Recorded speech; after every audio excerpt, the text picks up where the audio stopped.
احتیاطی تدابیر لوگوں کو بتانی چاہیے، جہاں جہاں جس مرحلے میں لوگوں کو ضرورت ہو رہنمائی کی، ماہرین کو وہ رہنمائی کرنی چاہیے۔ لیکن اس کے ساتھ ساتھ ایک بات کو ضرور ذہن میں رکھیں کہ لوگوں کو نا امید ہونے سے بچایا جائے۔ ایسی باتیں معاشرے میں نہ پھیلائی جائیں جو نا امیدی کا سبب بنے۔ لوگوں کو امید بھی دلائی جائے،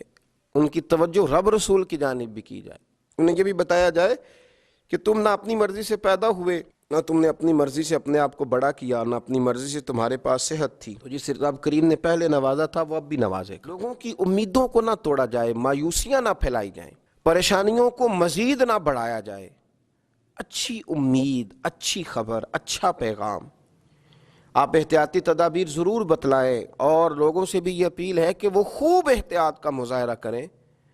لیکن یہ بات یاد رکھیں کہ کہیں مایوسی نہ پھیلائیں، کہیں خوف میں مبتلا نہ کریں، لوگوں کے اعصاب پر سواری نہ کریں، کسی جگہ کا بھی کوئی ایسا ماحول نہ بنائیں کہ جس سے یوں محسوس ہو کہ انسان کرب میں آ گیا، وہ ڈگمگانے لگا ہے، اس کی سوچیں لڑکھڑانے لگی ہیں۔ اللہ کے رسول صلی اللہ تعالی علیہ وسلم ہمیشہ امید دلاتے تھے۔ بڑے بڑے گناہگار جب آ کے سوال کرتے تھے کہ یا رسول اللہ صلی اللہ علیہ وسلم، حد ہو گئی گناہ کرنے والی، نافرمانی کے آخری درجے تک پہنچ گئے، حکم کیا ہے؟ تو حضور فرماتے تھے تم کلمہ پڑھو، تمہارا رب تمہیں معاف کر دے گا۔ تم کلمہ پڑھو، اللہ تم پہ رحم فرمائے گا، اللہ تمہارے لیے آسانیاں کرے گا۔ بڑے بڑے غریب لوگ جب دروازہ رسول پہ آتے تھے تو حضور ان کے لیے ہاتھ اٹھا کے کہتے تھے کہ اللہ تمہیں مالا مال کر دے گا، تمہیں اللہ نواز دے گا، تمہارے لیے آسانیاں کر دے گا۔ اور پھر جب بڑے کمزور لوگ، بڑے بیمار لوگ، بڑے مجبور لوگ، وجود نکاہت سے چور چور ہو گیا، اس طرح کے لوگ جب آتے تھے تو اللہ کے رسول صلی اللہ تعالی علیہ وسلم انہیں بھی امید دلا دیتے تھے، ان کے لیے بھی حضور صلی اللہ علیہ وسلم خیر والا معاملہ فرما دیتے تھے۔ حضرت سعد بن ابی وقاص رضی اللہ تعالیٰ عنہ ارشاد فرمانے لگے کہ میں اتنا بیمار ہو گیا کہ مجھے یوں لگا کہ اب اس بیماری سے اٹھ نہیں پاؤں گا،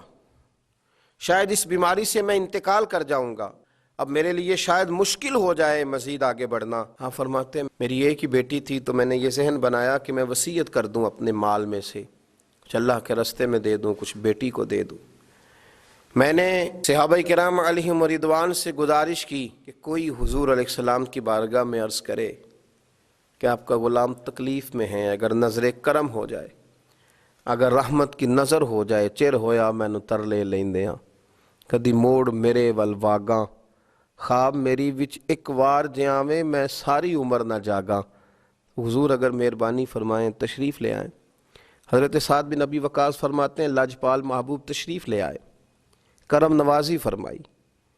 تو حضور کو دیکھا، میں کئی دنوں کا بیمار تھا، تو میری آنکھیں برس پڑی، میں رو پڑا۔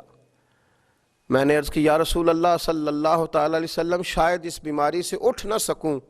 ایک ہی بیٹی ہے، میرا ارادہ ہے کہ میں اپنا بہت سارا مال اللہ کے راستے میں خیرات کر دوں۔ تو حضور علیہ الصلوۃ والسلام نے مجھے وصیت کے بارے میں بہت ساری باتیں ارشاد فرمائیں، لیکن قربان جاؤں میں اٹھ کے کھڑا نہیں ہو پاتا تھا، میری ٹانگیں کانپتی تھیں۔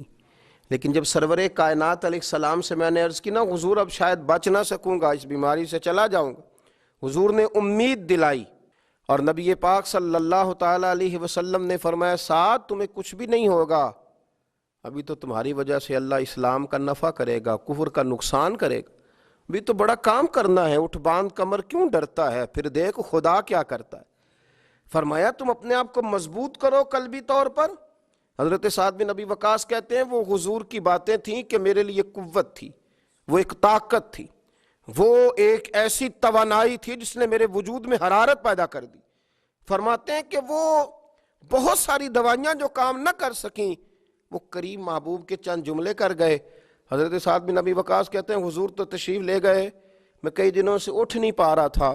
لیکن تھوڑی دیر کے بعد ہی ظہر کی اذان ہوئی تو میں نے اٹھ کے کھڑے ہو کے نماز ادا کی۔ تو یاد رکھیں کہ مایوسی نہیں پھیلائیں، احتیاطی تدبیر بتائیں، لوگوں کو آگاہی ہونی چاہیے، ماہرین اطباء ڈاکٹرز کے مشورے پر صحیح طور پر پابندی کے ساتھ، سختی کے ساتھ عمل ہونا چاہیے، پر توجہ تو اللہ کی جانب رکھنی ہے نا،